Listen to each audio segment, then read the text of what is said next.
सिद्धि की शादी के बाद वो ससुराल चली जाती है। पीछे रह जाती है भाभी रानी। सिद्धि के ससुराल जाते ही भाभी कहती है, अरे वाह जी वाह, सारे कपड़े मेरे। हाय रे पैंट, अरे वाह वाह, मजा आ जाएगा। अरे ये सिद्धि की अलमारी के सामने खड़े होकर क्या बड़बड़ा रही है? जा जाकर देख मेहमानों को विदाई की मिठाई मिली कि नहीं। अब हाँ माँ जी, क्यों नहीं, लेकिन पहले कपड़े तो बदल लूं।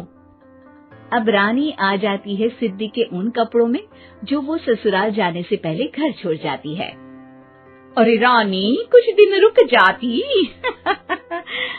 अरे ये तो सिद्धि बिटिया को मैंने ही दिया था, बड़ा ही फबता था उस पर, तुझ पर तो कुछ खास नहीं लग रहा। अब वो ना, मेरे सारे कपड़े गीले थे तो सोचा पहन लूं। वैसे भी सिद्धि को कौन सा दिन पुराने आउटडेटेड कपड़ों को पहनना है। वैसे भी ये सूट तो मैंने तभी पहना था, वैसे खास है भी नहीं ये। हाँ ठीक है, लेकिन ना मेरी सिद्धि पर तो जमता था। सारे मेहमान चले जाते हैं और सिद्धि ससुराल से मायके पहली बार आती है।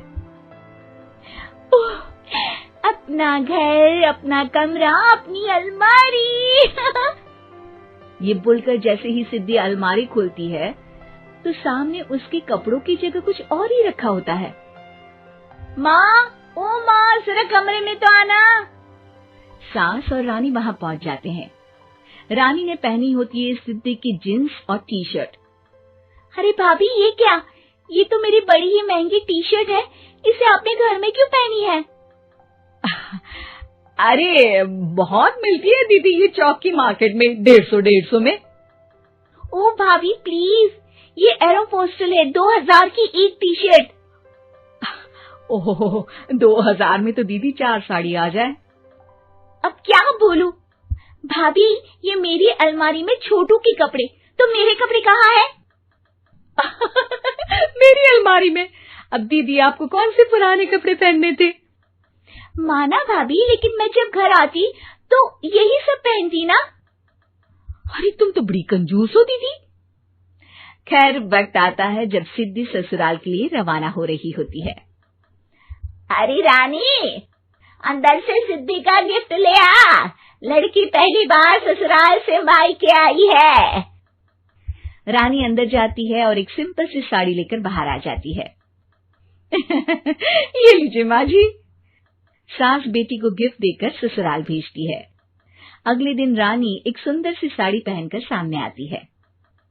अरे रानी, ये तो वो साड़ी है जो मैंने सिद्धि को देने के लिए दी थी जब वो ससुराल ले जाती, लेकिन ये तूने कैसे पहन ली? अरे माँ जी, ये साड़ी तो मुझे बहुत पहले से ही पसंद थी, लेकिन चिंता ना करिए, मैंने सिद्धि के लिए भी अच्छी सी साड़ी दी है। हाँ। तभी सिद्धि का फोन आता है।